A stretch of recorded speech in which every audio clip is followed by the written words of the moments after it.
Welcome to NS news. నేను సుమా. ముందుగా బులెటిన్లో హెడ్లైన్స్. ఎంపీగా 10 ఆర్ఓబీలు కట్టాలనే తపన తనకు ఉందని నిజామాబాద్ ఎంపీ అరవింద్ అన్నారు. మంగళవారం బీజేపీ రాష్ట్ర కార్యాలయంలో జరిగిన ప్రెస్ మీట్లో ఆయన మాట్లాడారు.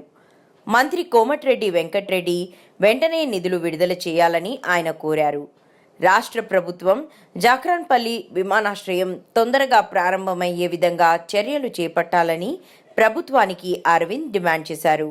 ముందుగా ప్రధాని మోదీకి ఆయన ధన్యవాదాలు తెలిపారు.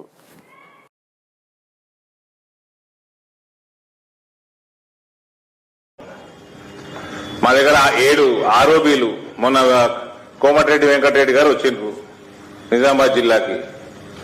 పేమెంట్స్ లేవు కాంట్రాక్టర్లకి. అనేక మార్లు ప్రెషర్ పెట్టినాము, అనేక మార్లు రివ్యూలు పెట్టినాము.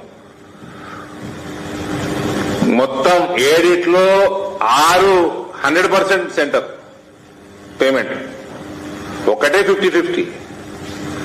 సెంట్రల్ గవర్నమెంట్కి వెళ్ళి వచ్చినవి కూడా డైవర్ట్ చేసి కూర్చున్నారు వీళ్ళు. మళ్ళీ వెంకటరెడ్డి గారు నిజామాబాద్కి వచ్చి మా దగ్గర మస్తు పైసలు ఉన్నాయి ఎందుకు ఏమంటాడు. వెంకయ్య గారు మస్తు పైసలు ఉన్నాయి, పర్సనల్ గా ఉన్నాయి, ప్రభుత్వంలో కూడా ఉన్నాయి. చాలా సంతోషం, అందరి ముందర కమిట్ అయ్యిండు. కోమటిరెడ్డి వెంకటరెడ్డి గారు నేను రిక్వెస్ట్ చేస్తాను, దయచేసి పేమెంట్స్ రిలీజ్ చేయండి తొందరగా. త్వరలో అవన్నీ కూడా పూర్తయితాయి. ఆ 7 ఇంకొక 3 కనీసం చేసి 10 సంవత్సరాలు ఎంపీగా కనీసం 10 ఆరోపీలు కట్టాలన్న ఒక తపన నాకుంది. 7 అయినాయి, వివిధ స్థాయిలలో ఉన్నాయి. మా నాయన ఆడ 30 సంవత్సరాల పైన ఒక ఇంపార్టెంట్ పొలిటీషియన్ ఉన్నాడు ఆ జిల్లాలో. నిజామాబాద్ అర్బన్ కి కన్ఫైన్ అయ్యింది యాజ్ ఎ లెజిస్లేటర్. మంత్రిగా జిల్లాని రిప్రజెంట్ చేసిన ఇప్పటి వరకు గర్వంగా చెప్తున్నా, 2019 వరకు ఒకటే ఆరోపీ ఉండే నిజామాబాద్ పార్లమెంట్ నియోజకవర్గంలో. ఇప్పటిదాకా ఒకటే ఆరోపీ ఉండే. ఇవాళ కొత్తగా 7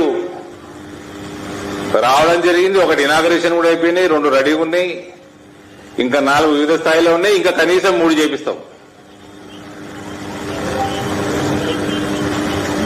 కాబట్టి నరేంద్ర మోదీ గారి ప్రభుత్వానికి నవోదయాలు కానివ్వండి, కేంద్రీయ విద్యాలయాలు కానివ్వండి, ఆర్ఓబీలు కానివ్వండి, ఈ జక్రాన్పల్లి ఎయిర్పోర్ట్ విషయంలో కానివ్వండి, ఆయన ధన్యవాదాలు తెలియజేస్తూ రాష్ట్ర ప్రభుత్వం జక్రాన్పల్లి ఎయిర్పోర్టు తొందరగా ప్రారంభమయ్యేటట్టు వీళ్లు చేయాల్సిన కార్యక్రమాలు తొందరగా చేయాలని మేము డిమాండ్ చేస్తా ఉన్నాము. ప్లస్ కేంద్రం నుంచి వచ్చిన నిధులు డైవర్ట్ చేయకుండా కాంట్రాక్టర్లకి ఇమీడియట్ గా పేమెంట్స్ అప్డేట్ చేయాలని కూడా డిమాండ్ చేస్తా ఉన్నాం.